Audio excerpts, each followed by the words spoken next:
Recording studio Gopalganj. Music DJ Prince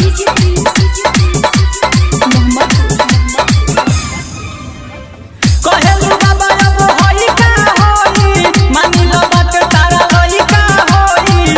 कहेलू बाबा अब होई का होई मानी लो बात तारा होई का होई। लेके तू मल जड़ी कुल्ही पे ए बुची एगो टोटरम काला ए बुची एगो टोटरम काला हाथ फेरना तनी गुली पे।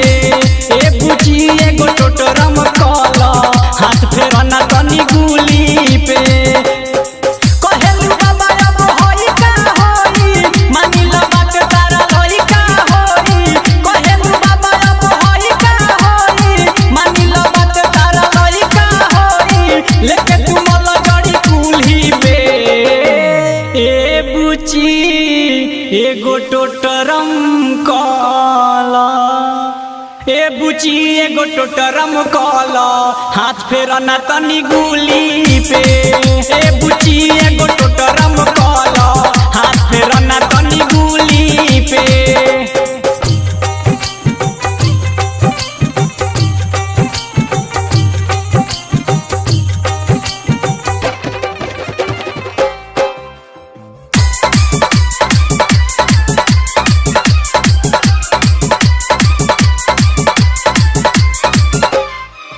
तनी फूलवा चढ़ावो छक पानी के गिरावो। तनी फूलवा चढ़ावो छक पानी के गिरावो। मैं अछत मिला के बुचिया कहतानी जवन कल तनी आगावा से भल जनी एने ओने देखो बुचिया।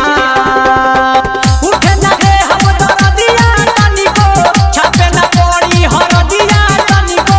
उठे ना रे हम दरदिया तनी को छापे ना पड़ी हरदिया तनी को। लेके टूटी कर जनू मूली पे ए बुची एगो टोटरम काला ए बुची एगो टोटरम काला हाथ फेरना तनी गुली पे। ए बुची एगो टोटरम काला हाथ फेरना तनी गुली पे।